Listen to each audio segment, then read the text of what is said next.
el problema es el pecado. Esta semana, estos días pasados, recibimos una noticia que trajo mucha tristeza, mucha angustia y dolor al corazón de muchas personas. Muchos padres en la ciudad de Uvalde perdieron a un hijo, una hija, hijos perdieron una madre, una esposa, una situación bastante triste. Amén. Estoy refiriéndome a los acontecimientos en la ciudad de Uvalde, Texas, en aquella escuela primaria, elementaria de aquella ciudad. Y eso es algo lamentable, muy doloroso. Hemos estado orando a favor de las familias para que Dios les dé la fuerza y el consuelo a sus corazones. Es algo lamentable que estén sucediendo este tipo de cosas, pero también es inevitable plantearnos el hecho de que algo no está bien en nuestra sociedad. Algo no está bien, algo estamos haciendo mal como sociedad. Algo está faltando en nuestras familias. Y la verdad es que muchas veces buscamos culpables y esto se repite cada vez que estamos experimentando este tipo de situaciones. Quizás nunca nos había tocado tan cerca como ha sucedido ahora, pero la verdad es que cuando suceden estas cosas en las noticias, en las pláticas de las personas, en las redes sociales, se hablan de tantas cosas que se necesitan hacer, que si mayor regulación en la venta de las armas, de que si se tienen que pasar ciertas leyes, que se tienen que hacer cambios en ciertas leyes, que los padres tenemos que tener mayor cuidado de lo que hacen nuestros hijos, de dónde están nuestros hijos, qué es lo que están viendo y tantas cosas, hermanos, que cuando suceden estas cosas empiezan a presentarse como reacciones y ideas para buscar la forma de dar solución a este tipo de cosas, pero seguimos teniendo reacciones, las mismas reacciones, volvemos a hablar las mismas cosas y las cosas no cambian, las cosas siguen igual. Y es que algo no está bien en la vida del ser humano. Y la Biblia es muy clara. La Biblia es muy clara, no especula. La Biblia es muy clara cuando se habla de el problema básico en la vida del ser humano. La Biblia dice en Isaías capítulo 59, si usted va a sus notas, la mayoría de los textos están ahí. Para que usted los lea. Hay otros textos que quizás voy a estar mencionando que usted puede anotar las citas, pero en Isaías capítulo 59 versículo 2 he querido utilizar la versión de la Nueva Biblia Viviente o Viva. En Isaías 59 versículo 2 dice: el problema está en que sus pecados los han separado de Dios. Note cómo lo expresa esta versión, amén.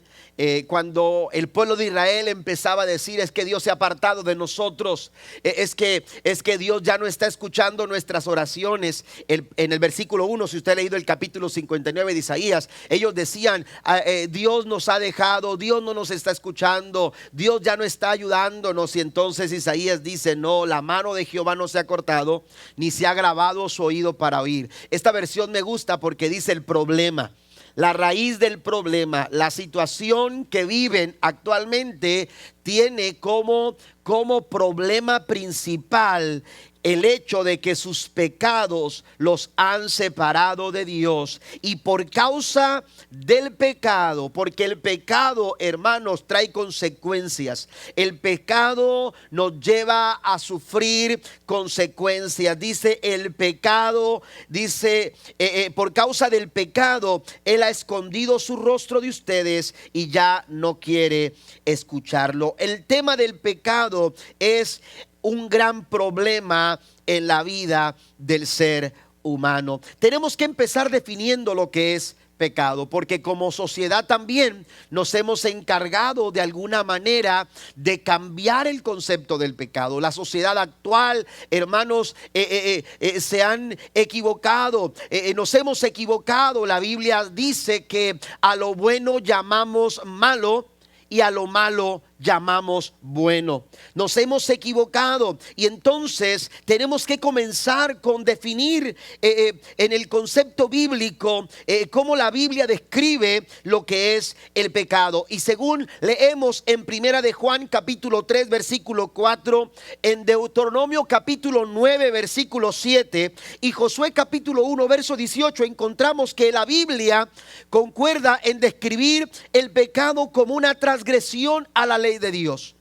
Cuando transgredimos, cuando nosotros pasamos por alto los mandamientos que Dios nos ha dejado estipulados en su palabra, cuando somos transgresores de la ley, aleluya, nosotros estamos cometiendo pecado. El pecado también es una rebelión en contra de Dios. Entonces, el pecado, amados hermanos, se presenta o se describe en la Biblia como una transgresión a la ley o como una rebelión a Dios y a sus enseñanzas, a sus estatutos. Satanás se ha encargado de disfrazar el pecado para que se vea atractivo, para que se vea deseable, para que incluso se vea divertido. Y la Biblia también habla acerca de eso. La Biblia habla de que el necio se divierte en su maldad, así lo dice Proverbios. Entonces el enemigo se ha encargado de alguna manera de desconceptualizar esa idea de pecado que en la Biblia siempre nos ha presentado. Y hoy en día el pecado parece inofensivo. Hoy en día pecar, aleluya, se vuelve algo atractivo, se vuelve algo deseable, se vuelve algo divertido. Y los medios de comunicación, las redes sociales y muchas otras plataformas se han convertido en promotores del pecado. Y la Biblia claramente dice que ese es nuestro problema principal. Podemos buscar muchos culpables, podemos señalar, aleluya, muchas cosas en la vida que están mal, sí, pero nuestro problema principal, la causa principal, aleluya, de las situaciones que hoy en día estamos experimentando, tiene nombre, se llama pecado. Y el pecado es nuestro principal problema. Necesitamos entender la verdad sobre el pecado. Si yo le pregunto a usted, aleluya, ¿cómo usted puede describir el pecado? Seguramente habrá diferentes opiniones, diferentes pensamientos, pero casi siempre cuando hablamos del pecado nos referimos a las conductas o pensamos en las acciones. La verdad es que el pecado tiene que ver más con nuestras actitudes, con con nuestros pensamientos, con nuestra forma de pensar, con nuestros sentimientos y con nuestras emociones. Nuestras emociones, sentimientos, intenciones y pensamientos determinan nuestra conducta. Determinan la forma en que nosotros actuamos. Un pensamiento está detrás de una mala conducta. Un pensamiento está detrás de una buena acción. Amén. Una buena o mala actitud anteceden a nuestras acciones. Lo que decimos, la forma en que reaccionamos, la forma en que respondemos a las presiones de la vida, hermanos, tienen como base una actitud.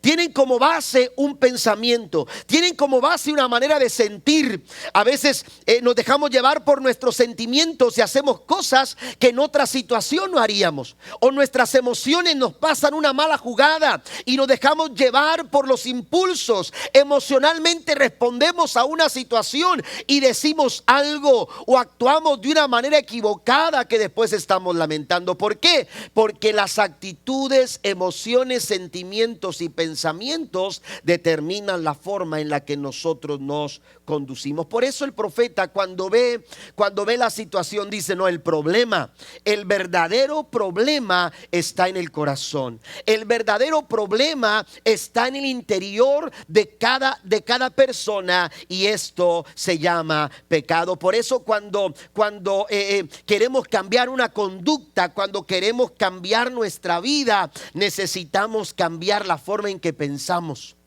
Necesitamos cambiar nuestras actitudes. Romanos capítulo 12, versículo 2 dice, el apóstol Pablo a la iglesia en Roma les dice: dejen que el Espíritu Santo les transforme la manera de pensar. Amén. Cuando cambia nuestra manera de pensar, cuando cambiamos nuestra forma de pensar, las actitudes negativas las cambiamos por actitudes positivas, cuando empezamos a generar sentimientos saludables, emociones empiezan a ser restauradas y nuestras emociones empiezan a sanar y nuestras emociones son sanas, hermano, nosotros podemos desarrollar vidas estables, vidas, aleluya, que están siendo transformadas por el Espíritu Santo del Señor. En esencia, entonces, cuando hablamos de pecado, estamos hablando de desobediencia. Ahora, ¿cómo describiríamos según la Biblia lo que es el pecado? Vamos a dar algunos ejemplos que quiero que usted anote antes de entrar a los puntos principales que quiero tratar. ¿Cómo describiríamos el pecado? Aquí algunas maneras. Primero, hermano, el pecado es lo opuesto a Dios y a todo lo bueno de Él. Cuando describimos el pecado, tenemos que entender que el pecado es algo que es opuesto al carácter y a la naturaleza de Dios. El carácter y la naturaleza de Dios. ¿Por qué hablamos del carácter y la naturaleza de Dios? Y esta es una manera de ver cómo describir el pecado. Recuerdo al director de la escuela bíblica donde mi esposa y yo estudiamos, el hermano Wright de Morlack, ¿verdad? El hermano era un misionero a México por muchos años y fue director cerca de 50 años en la escuela bíblica aquí en Matamoros. Un hombre que yo creo murió a los 97 años, si no me equivoco, pero la mayor parte de su vida como misionero en México fue siendo director de la escuela bíblica Magdiel en Matamoros, y miles de estudiantes lo tuvieron a él como director en la escuela bíblica. Y entonces cuando el hermano Morlack hablaba con nosotros y nos enseñaba sobre cómo determinar si lo que vamos a hacer está bien o está mal, él siempre nos decía: cuando vayas a hacer algo, pregúntate, ¿Jesús lo haría? ¿Cristo lo haría? Amén. Por eso cuando nos sorprendía en alguna situación así que no estaba bien, nos decía: oh hermano, Cristo no haría eso. Así nos decía: Cristo no haría eso, porque hablaba así el español, pero decía: Cristo no lo haría. Amén. Entonces, si Cristo no lo haría, yo tampoco lo tengo que hacer. Amén. Una forma de describir, hermanos, aleluya, el pecado es lo opuesto a Dios y a todo lo bueno de Él. Miremos a Dios, miremos su carácter, aprendamos, aleluya, cómo es Dios, porque cuando yo me enfoco en Dios, yo puedo descubrir qué es lo que Dios espera de mí. ¿Qué es lo que Dios espera de ti como padre, como esposo? ¿Qué es lo que espera Dios de ti como hijo? ¿Cuál es la forma en la que Dios espera que tú respondas ante las presiones y situaciones que se presentan en la vida? ¿Cómo es Dios? Mire lo que dice el Salmo 111, versículo 7. La Biblia dice, la versión Palabra de Dios para Todos, dice: todo lo que hace Dios es bueno y justo. Podemos confiar en todos sus mandamientos. Dios lo que hace es bueno. ¿Por qué? Porque Él es bueno y Él es justo. Y entonces, debido a su carácter y debido a su naturaleza, usted y yo podemos confiar que lo que Dios nos dice en su palabra, sus mandamientos que nos da, las enseñanzas que nos transmite a través de su palabra son confiables. Sus promesas son fieles y yo las puedo atesorar en mi corazón, aleluya, a fin de que vayan formando mi propio carácter y vayan dirigiendo mi forma de vida. El Salmo 145, versículo 7 también dice: el Señor es bueno con todos, desborda compasión sobre toda su creación. Esto es interesante, hermano, porque cuando tú pones tu mirada en el Señor, te das cuenta la manera en que Dios trata a las personas, la manera en que Dios trata a la gente. Y la Biblia dice que Dios es bueno con todos y tiene compasión. La pregunta es: ¿cómo tratamos nosotros a las personas? Todos se quedaron callados. ¿Sí? Pero ¿cómo tratamos nosotros a la gente? La manera en que nos relacionamos con las personas debe de ser un reflejo de la manera en que Dios nos ha tratado a nosotros. De ahí que el Señor nos dice que perdonemos a quienes nos ofenden, así como nosotros hemos sido perdonados de nuestras ofensas. ¿Alguien dice amén a esto? Tener compasión, ser misericordiosos, mostrar gracia, soltar el perdón, el buen trato hacia las personas, hermanos, aleluya.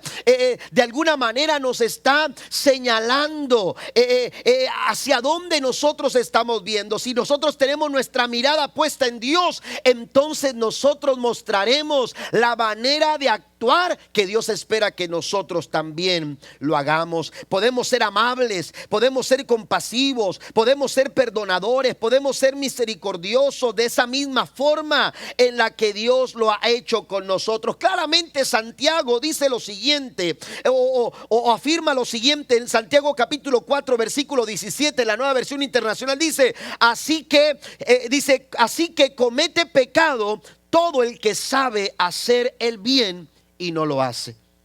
Cuando yo veo a Dios y veo lo bueno que Él es, amén, y entonces tomo eso bueno de Dios para mi vida, pero no lo hago, la Biblia dice que es pecado. Entonces pecado también se puede describir como aquello que es opuesto a Dios. Si lo que estoy haciendo es opuesto a Dios y a lo bueno que Él es conmigo, a lo bien que Él ha hecho conmigo, entonces estoy cometiendo pecado. También, hermano, el pecado es todo lo contrario a la práctica del amor. Todo lo contrario a la práctica del amor. ¿Por qué? Porque todo lo que ama se opone al pecado. Todo lo que ama, hermano, se opone al pecado. Cuando a Jesús se le acerca un maestro de la ley para hacerle un cuestionamiento, según lo que nos narra Marcos capítulo 12, versículo 28 en adelante, o versículos anteriores, dice la escritura que se acerca un maestro de la ley, un judío, amén, de cepa, un judío tradicionalista, pegado a la instrucción judía, y entonces se acerca y le hace una pregunta y le dice: dinos qué mandamiento es el más importante. De todos los mandamientos que tenemos, ¿cuál es el más importante? Vale la pena entender, hermanos, que esto era algo muy común entre los judíos, que querían cumplir la ley. Pero entonces lo que sucedía es que un judío, de alguna manera ellos aprendían a validar el cumplimiento de la ley, dándole cierto valor de importancia a los mandamientos. Se enfocaban en aquellos mandamientos más importantes, porque al cumplir mandamientos más importantes ellos pensaban que tenían la balanza a su favor.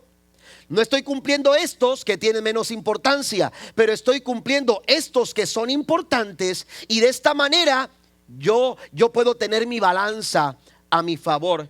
Estaban muy equivocados. Pero cuando se acerca con Jesús, le pregunta: dinos cuál es más importante. ¿Sabe qué es lo que hace Jesús? Jesús resume toda la ley en la práctica del amor.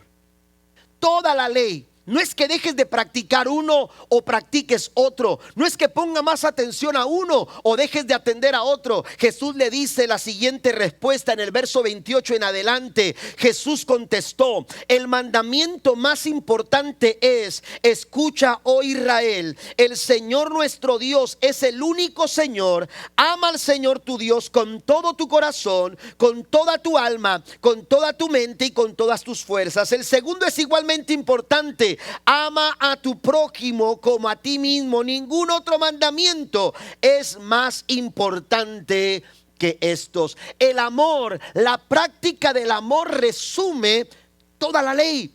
Entonces lo que está diciendo Jesús, hermanos, es que cuando amamos, cuando practicamos el amor, aleluya, podemos cumplir con todo lo que Dios espera de nosotros. ¿Qué le ha sucedido a nuestra sociedad? Vivimos en una sociedad, amados hermanos, interesada en sí misma.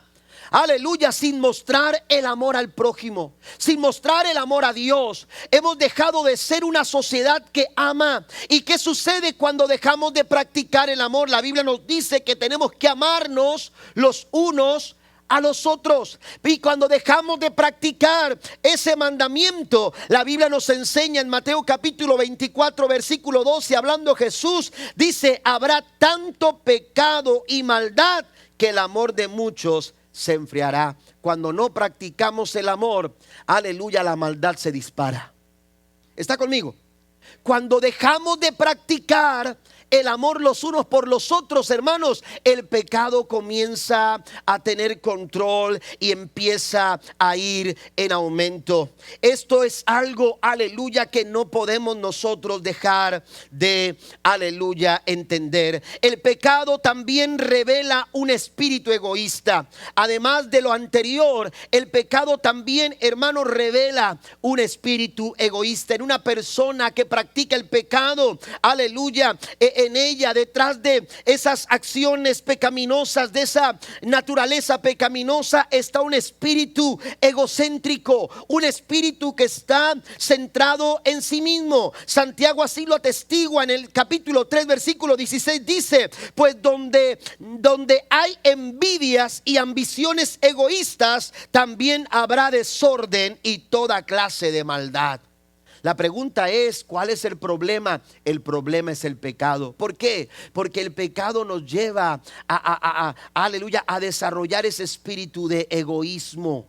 Amén. De una manera egoísta, y queremos vivir la vida, aleluya, según nuestra conveniencia, según nuestra manera. Yo quiero decirte en esta mañana que tú no fuiste creado para el pecado. No fuimos creados para pecar. Dios no nos creó para hacer el mal. Aleluya, fue nuestra desobediencia. Aleluya, es el pecado lo que nos lleva, amados hermanos, a actuar como Dios no espera que lo hagamos. Y entonces, al ser egoístas, queremos vivir a nuestra manera y nos olvidamos que fuimos diseñados para vivir no a nuestra manera, sino a la manera de Dios. Y cuando no queremos vivir a la manera de Dios, empezamos a vivir de una manera egoísta. Empezamos a vivir de una manera egoísta. Sucede lo que es, usted se puede pasar un alto, porque usted dice: yo quiero pasarme un alto. Piensa en usted. Usted no se quiere detener, pero cuando usted piensa egoísta, usted puede causar un problema. Usted puede causar un accidente cuando usted no respeta un alto, cuando usted no respeta una luz que le está diciendo: es tiempo de que te detengas para que pasen otros. Eso es lo que sucede en nuestra vida cuando somos egoístas. Cuando pensamos en satisfacernos a nosotros mismos, sin pensar que aquello que quizás queremos realizar o aquello que queremos hacer puede dañar a otras personas, puede dañar a tu cónyuge, puede dañar a tus hijos, puede dañar la estabilidad económica de tu familia. Aleluya, a veces pensamos en llegar a lo más alto, aleluya, sin detenernos si tenemos que ofender a alguien o pisar a alguien o hacer de menos a alguien. ¿Por qué? Porque estamos viviendo movidos por un espíritu egoísta. Santiago es muy claro cuando dice que donde hay envidias y ambiciones egoístas, también habrá desorden, también habrá toda clase de maldad. Y usted va al capítulo 4 de Santiago, y en el versículo 1 y 2 también habla sobre de esto. Dice: ¿qué es lo que causa las guerras y las peleas entre ustedes? ¿Acaso no surgen de los malos deseos que combaten en su interior? El problema está en el pecado. Cuando el pecado está en el corazón, dice: esos deseos que combaten en su interior desean lo que no tienen, entonces traman y hasta matan para conseguirlo. Envidian lo que otros tienen, pero no pueden obtenerlo, por eso luchan y les hacen la guerra para quitárselo. Entonces el pecado también puede ser descrito como una revelación de un espíritu egoísta. Filipenses capítulo 2 verso 3 dice: no sean egoístas, no traten de impresionar a nadie, sean humildes, es decir, considerando a los demás como mejores que ustedes. Otra manera de describir el pecado es incredulidad. El pecado también es una expresión de incredulidad, no creer. Esa es la razón por la cual también pecamos, por la cual también estamos fallando. En Juan capítulo 16 versículo 9, el Señor fue muy claro cuando dijo: el pecado del mundo consiste en que el mundo se niega a creer en mí. El mundo se niega a creer en mí. Y hoy en día, hermanos, aleluya, hay toda una agenda, aleluya, para borrar la fe en el Señor, la fe en la Biblia, la fe en las enseñanzas de Cristo, aleluya. Y esto ha traído como consecuencia una incredulidad en el corazón de las personas. Y esto, hermanos, a la postre se llama pecado. El pecado también es incredulidad.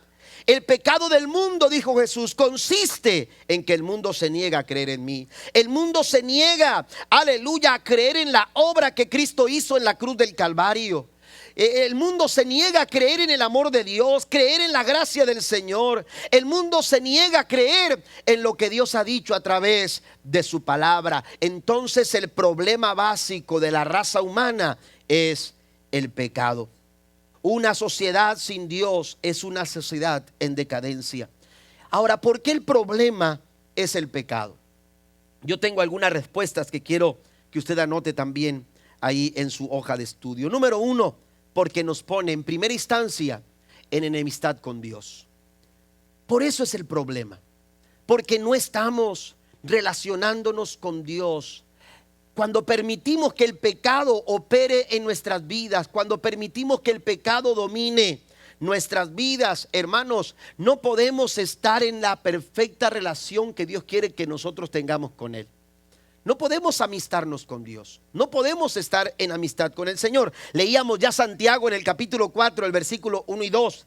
Pero mire lo que dice el versículo 4, hablando Santiago en su carta, dice: no se dan cuenta de que la amistad con el mundo los convierte en enemigos de Dios. Lo repito, dice Santiago: si alguien quiere ser amigo del mundo, se hace enemigo de Dios. Amén. ¿Y quién quiere ser enemigo de Dios? Yo no quiero ser enemigo de Dios. A mí me gustaría jugar con Messi, no contra Messi. Amén. Me encantaría que Messi estuviera en nuestro equipo en este próximo mundial. Amén. ¿Por qué? Porque es contar con uno de los jugadores más importantes, los mejores jugadores del planeta. Oiga, imagínense. ¿Me entiende? Uno quiere estar con el más fuerte, ¿verdad? Con el más hábil, con el más capaz, que esté en tu equipo. Amén. Te sientes más tranquilo, te sientes más seguro, te sientes más confiado. Amén. Entonces, ¿a quién pudiera pensar que estamos mejor si tenemos a Dios como enemigo? Es imposible. No hay razón, no hay lógica, no hay manera de entender. Pensar que nuestra sociedad va a ser mejor si sacamos de nuestra sociedad a Dios.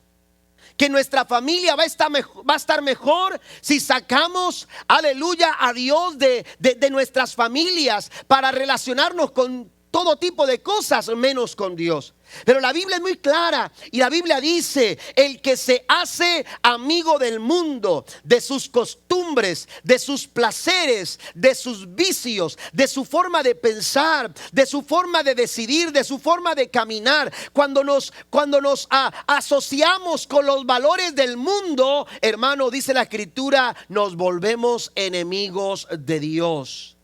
Y créame, no nos conviene.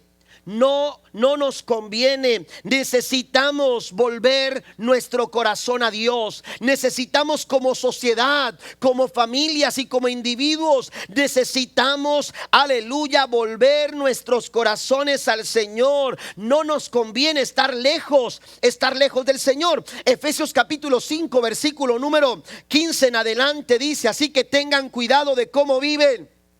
No vivan como necios, sino como sabios. Saquen el mayor provecho de cada oportunidad en estos días malos. No actúen sin pensar, más bien procuren entender lo que el Señor quiere que hagan. Pablo nos está dando una recomendación a todos en general. Él nos dice que tenemos que poner cuidado en la manera en la que nosotros vivimos. Y una vida lejos de Dios, hermanos, no puede encontrar buenos resultados. Una vida, una sociedad sin Dios es una sociedad perdida. Es una sociedad, aleluya, que camina sin dirección, que camina sin rumbo, que camina a cualquier parte sin llegar absolutamente a ningún lado. Amén. Nos perdemos el rumbo si Dios no está con nosotros. Lejos de Dios no hay dirección. Lejos de Dios no hay límites. Amén. Y esto, aleluya, no es nada bueno. Estamos, aleluya, viendo los resultados de una sociedad, aleluya, que le ha dado rienda suelta a sus impulsos. Le ha dado rienda suelta. Si tú sientes hacerlo, hazlo. Amén. Si tú te sientes libre de expresar esto, hazlo. Si tú te sientes cómodo de hacerlo, que no te importe nada más, hazlo. Y todos hemos puesto sobre la mesa nuestros derechos y nos hemos olvidado de valores y de principios, y nos hemos olvidado de que aunque yo pueda hacer muchas cosas, como dice la escritura, todo me es lícito, pero no todo conviene. Tiene que haber límites. Tiene que haber, aleluya, límites. Y mire, cuando hablamos de leyes, a veces decimos, no, esa ley está para estorbarme, está para hacerme la vida imposible. No, la ley está para protegernos. Y eso tenemos que enseñarle a nuestros hijos. Que los límites no están para fastidiarnos la vida. Los límites están para hacernos mejores personas y tener una mejor convivencia en nuestra comunidad. Porque todos queremos una mejor sociedad. Todos queremos una sociedad estable. Aleluya, pero lejos de Dios no vamos a ser mejores. Lejos de Dios no hay dirección. Lejos de Dios no hay límites. La Biblia nos dice que después de Josué y su generación se levantó una generación que no conocía a Dios ni lo que Dios había hecho con ellos. ¿Y sabe qué sucedió? Vivían sin líder, vivían, aleluya, sin respeto, vivían haciendo cada quien lo que quería. Y eso no nos da nada bueno. Fueron 200 años. Usted que ha leído la historia de la Biblia se dará cuenta, hermanos, que en el libro de Jueces el pueblo vivió 200 años de una terrible situación, de un vicio, de un círculo vicioso que no lo llevaba a ningún lado. Necesitamos a Dios. Necesitamos a Dios. Tenemos que asegurarnos que como sociedad, que como comunidad podamos contar a aquel que es amigo. El amigo imprescindible se llama Jesús de Nazaret. Si usted lo cree, den un aplauso fuerte a nuestro Dios. No hay dirección lejos de Dios, no hay límites, no hay sabiduría. Estamos tomando malas decisiones cuando nos dejamos llevar, aleluya, sin la dirección del Señor. Pablo dice, aleluya, vivan de una manera, aleluya, que valga la pena. Tengan cuidado en su manera en la que viven. No vivan como necios, sino como sabios, porque lejos de Dios, aleluya, no hay nada bueno. Hay un total desenfreno. El bienestar de la sociedad no depende de nuevas leyes. El bienestar de nuestra sociedad no depende de mejor infraestructura, aleluya, de mejores escuelas, aleluya. Necesitamos entender que el bienestar de nuestra sociedad no depende de más seguridad. El bienestar de la sociedad está en volver nuestro corazón a Dios y amistarnos con Él, porque el principal problema está en nuestro corazón y se llama pecado. Se llama pecado. Necesitamos mirar hacia adentro, poner atención hacia dentro y volver nuestro corazón al Señor. Número 2, también el problema es el pecado porque crea un conflicto con nosotros mismos. Crea un problema interior, un conflicto interior. Y hay una continua guerra en nuestra mente, en nuestros corazones por causa del pecado. Constantemente estamos luchando entre hacer lo bueno y hacer lo malo. Amén. Y estamos debatiendo quién va a ganar, ¿sí? A quién hacerle caso, ¿sí? Está ahí, ¿sí? Un personaje que fue un líder indígena. Le preguntaron que si en alguna vez él había ¿cómo es que hacía él para poder vencer sus impulsos? Y él dijo, mira, en todas las personas hay un lobo, que te está llevando a hacer lo bueno, y hay otro lobo que te está llevando a hacer lo malo. Y le preguntaron: ¿y cuál es el que gana? Al que alimentes, al que fortalezcas, al que le pongas atención. Amén. ¿Qué es lo que alimenta a usted en su corazón? Porque el problema está en el pecado. El problema está dentro de nosotros, porque hay una ley que Pablo menciona en Romanos capítulo 7, versículo 14 y 15. Por lo tanto, el problema no es con la ley. Note lo que dice Pablo aquí. El problema no es que te pongan un alto en la esquina y que tú tengas que pararte cada vez que pases por ahí. El problema no es la ley, porque la ley es buena y espiritual. El problema está en mí, dice Pablo. El problema está en mí. Dice: porque soy demasiado humano, un esclavo del pecado. Está hablando de la ley del pecado. Realmente, dice, no me entiendo a mí mismo, porque quiero hacer lo que es correcto, pero no lo hago. En cambio, hago lo que odio. ¿Alguna vez usted ha luchado con esto? ¿Alguna vez usted dice: es que voy a hacer esto que es correcto? Amén. Pero de pronto termina siendo de una manera distinta. Y empieza a suceder esto en todos nosotros. ¿Por qué? Porque es una situación de conflicto interno. Y esto nos lleva, aleluya, a veces a tomar decisiones equivocadas, a dejarnos llevar a veces por el momento. Y entonces, hermanos, empezamos a sufrir las consecuencias de un desequilibrio, de una situación que se presenta por nuestra inestabilidad, porque hay una lucha. El ser humano tiene que atender algunas áreas de su vida. Está el área física, está el área mental, está el área emocional. Amén. Y usted mira, por ejemplo, que la gente hoy en día se cuida de lo que come. Qué bueno, ¿verdad? Qué bueno. Cambian sus hábitos alimenticios, empiezan a hacer deporte, empiezan a ir a los gimnasios. Los gimnasios se han abierto, hermanos, en esta última década. En la ciudad se han abierto tantos gimnasios. A donde usted va se encuentra un gimnasio, o pasa por una, y están llenos a todas horas, desde muy temprano hasta muy tarde. Qué bueno que le estamos poniendo atención. Luego se ve, ¿no? Sí. Pero qué bueno que se le esté poniendo atención a esa área física, que busquemos ser más sanos físicamente. Qué bueno que emocionalmente podemos encontrar grupos de apoyo.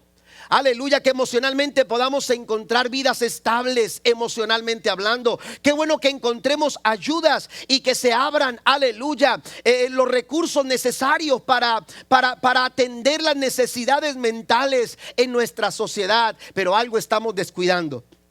Algo estamos descuidando y no se le está poniendo atención en nuestra sociedad, y es el área espiritual de cada persona. Estas 4 áreas son importantes, son como estas 4 patas que típicamente le dan estabilidad a una mesa. ¿Alguna vez usted ha llegado a un restaurante donde las patas tienen un desequilibrio? Qué incómodo, ¿no?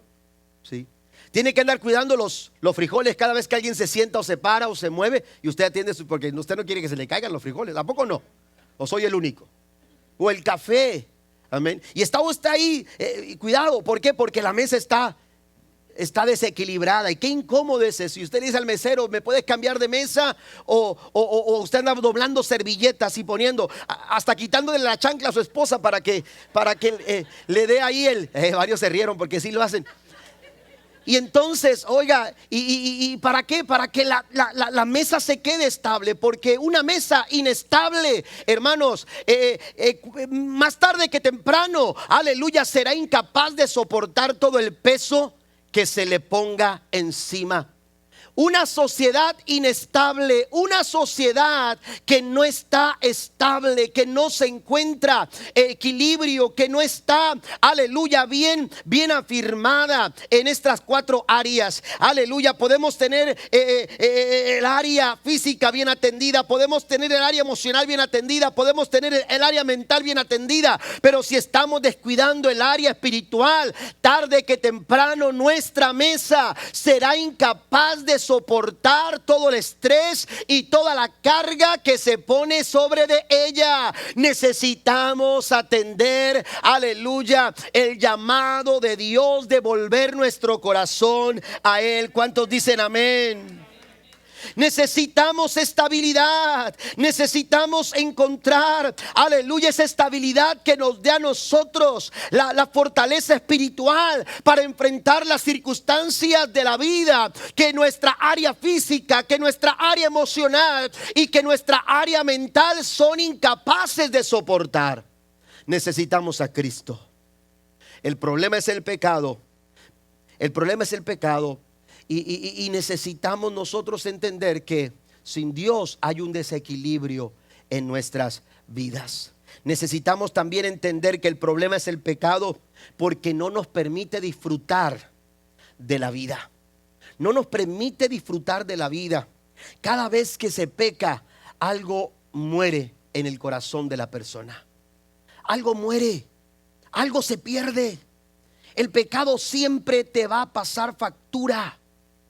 Y aunque tú creas que tienes control de lo que haces, y aunque tú pienses, aleluya, que tú estás manejándolo. Mire, el hijo pródigo cuando salió de su casa pensó que todo estaría bien. Aquel muchacho le dijo a su papá: ¿sabes qué? Ya lo pensé muy bien, así que necesito que me des la parte de la herencia que me corresponde, porque tengo planes, quiero desarrollar un estilo de vida y necesito que ya me des lo que me corresponde para salir de la casa. La Biblia dice que se fue. Él seguramente se fue pensando que había, aleluya, lo mejor de la vida, esperándolo desesperadamente allá. Pero la Biblia dice que pronto comenzó a perderlo todo, porque cada vez que se peca, algo se pierde.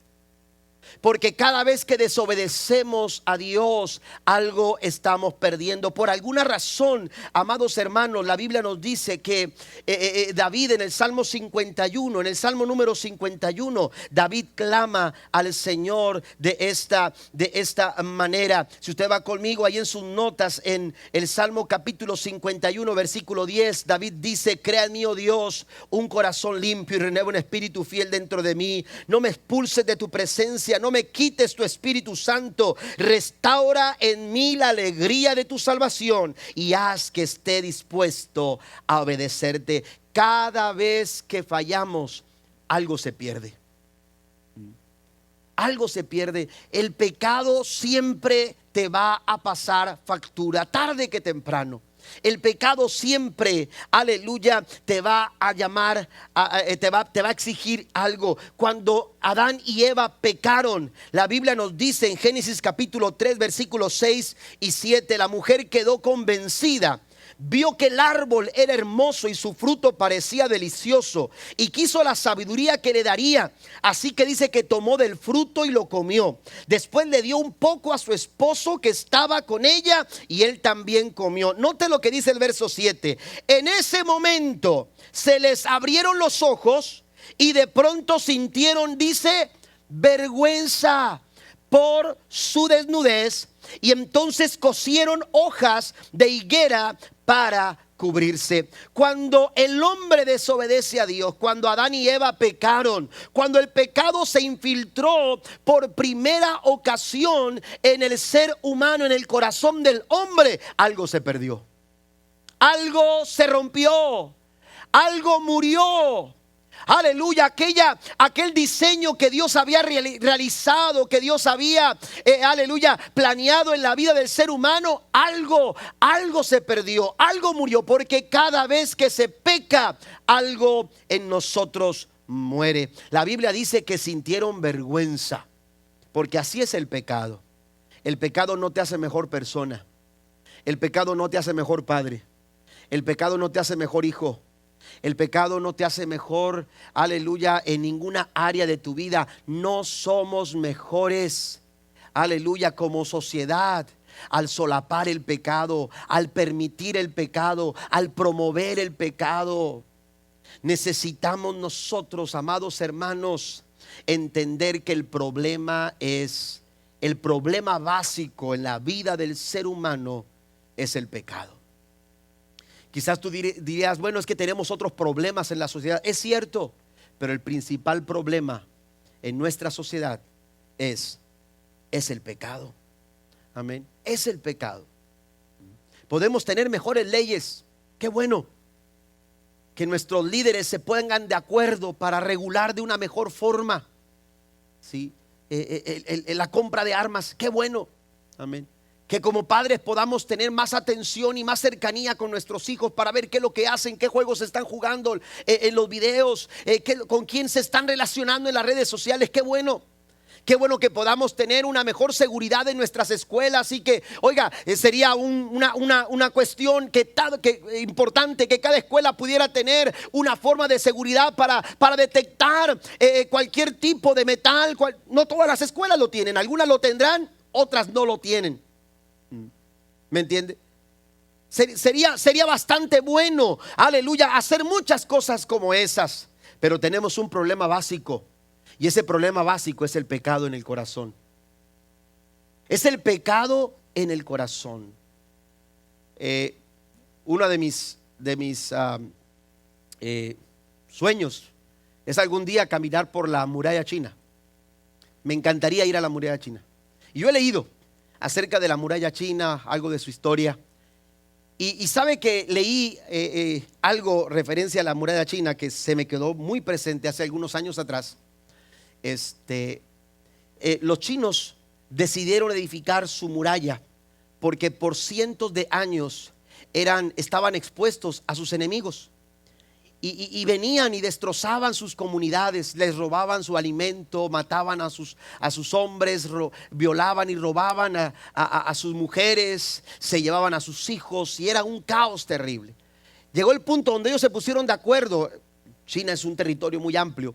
Se pusieron de acuerdo y entonces decidieron amurallar su territorio. Decidieron empezar, hermanos, a construir esa muralla que duró mucho tiempo para construirla. Pero ¿sabe qué? Cuando terminaron de construirla, se dieron cuenta que los invasores seguían atravesando su territorio.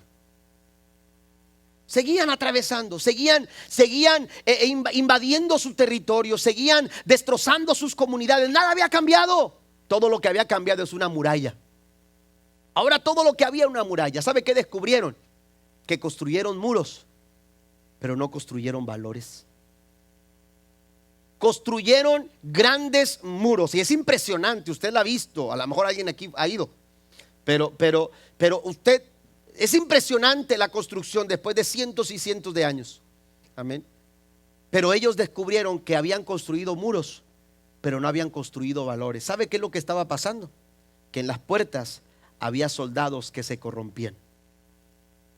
Y entonces los enemigos tocaban la puerta, los soldados se vendían y dejaban entrar a sus invasores. Podemos tener mejores leyes, podemos tener mejor infraestructura, podemos tener muchas cosas en nuestra sociedad que nos ayuden a mejorar en diferentes áreas. Pero si no estamos atendiendo el problema básico en el corazón del hombre, seguiremos sufriendo el mismo dolor. Necesitamos volver nuestro corazón al Señor. La Biblia dice en Santiago 1:15, ya estoy para terminar, de esos deseos nacen los actos pecaminosos y el pecado, cuando se deja crecer, da la luz, la muerte. Número 4, solamente para puntualizar el punto número 4, nadie escapa de sus consecuencias. Es el problema, el pecado. El pecado puede ser perdonado, pero las consecuencias, hermanos, continúan. Dios te perdona el pecado, pero las consecuencias hay que asumirlas. Hay que responder por cada una de ellas, porque hay consecuencias. La Biblia dice que hay caminos que al hombre le parecen derechos, pero su final son caminos de muerte.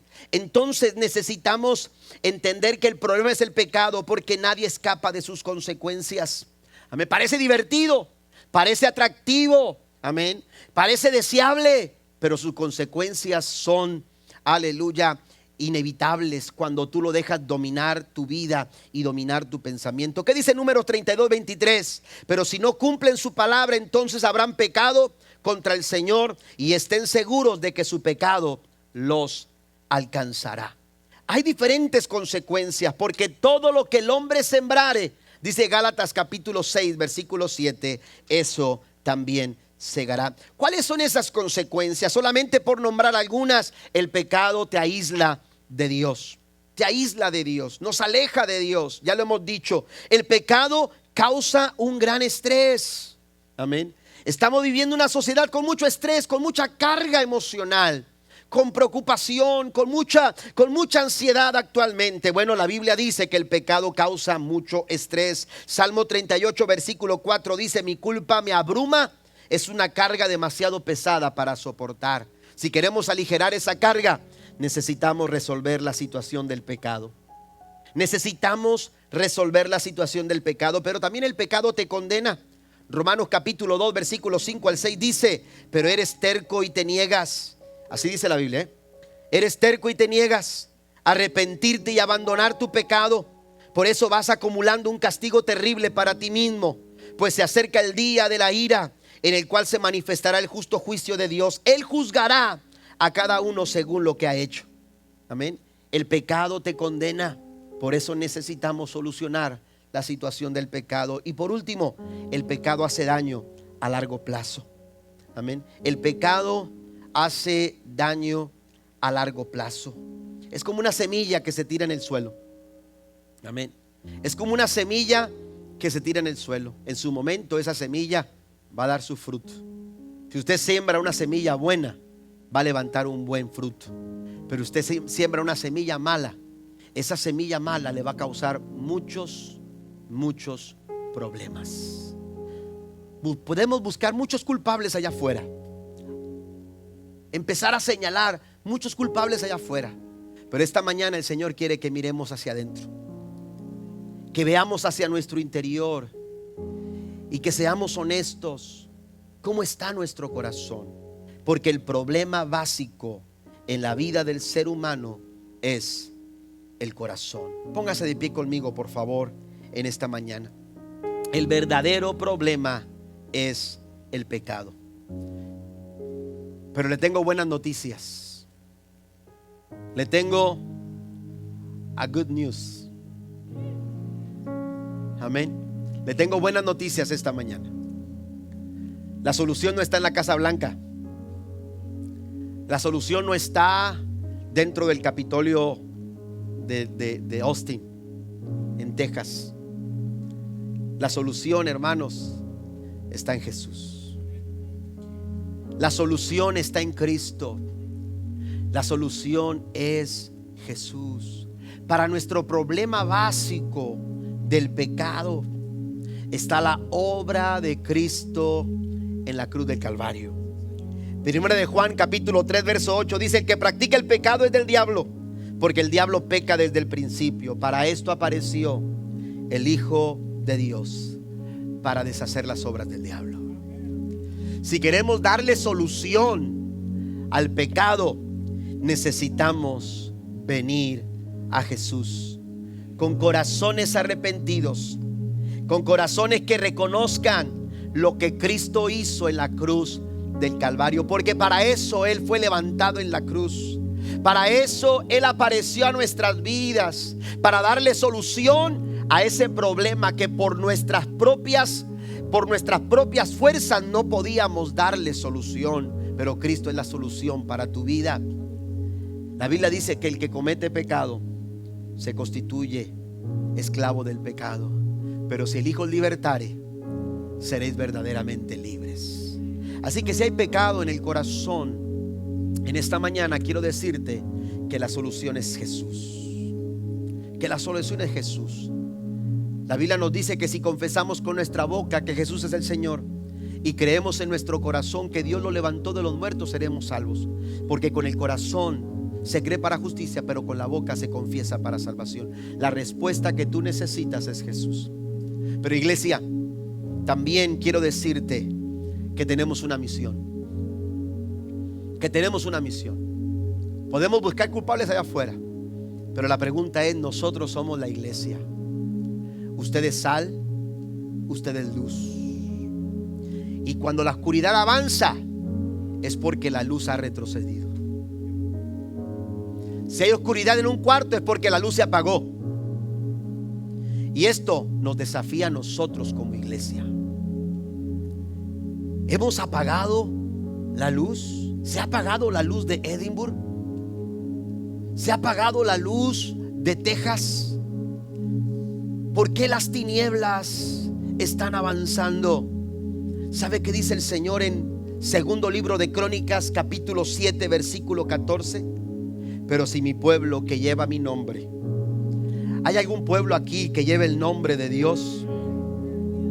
Mi pueblo que lleva mi nombre, dice, se humilla y ora y busca mi rostro y se aparta de su conducta perversa, dice el Señor, yo oiré desde los cielos, perdonaré sus pecados, porque el problema básico es el pecado. Perdonaré sus pecados y dice el Señor, sanaré su tierra. Yo quiero orar en esta mañana para que Dios sane nuestra tierra. Yo quiero invitar a la iglesia que lleva el nombre de Jesús a donde quiera que va, a orar, a levantar una plegaria, a hacerlo con humildad, a humillarnos delante de la presencia del Señor, para pedir que Dios sane a nuestra ciudad, para pedir que Dios sane, aleluya, nuestra provincia, nuestra tierra, nuestro estado, nuestra nación. ¿Habrá alguien que quiera hacerlo en esta mañana?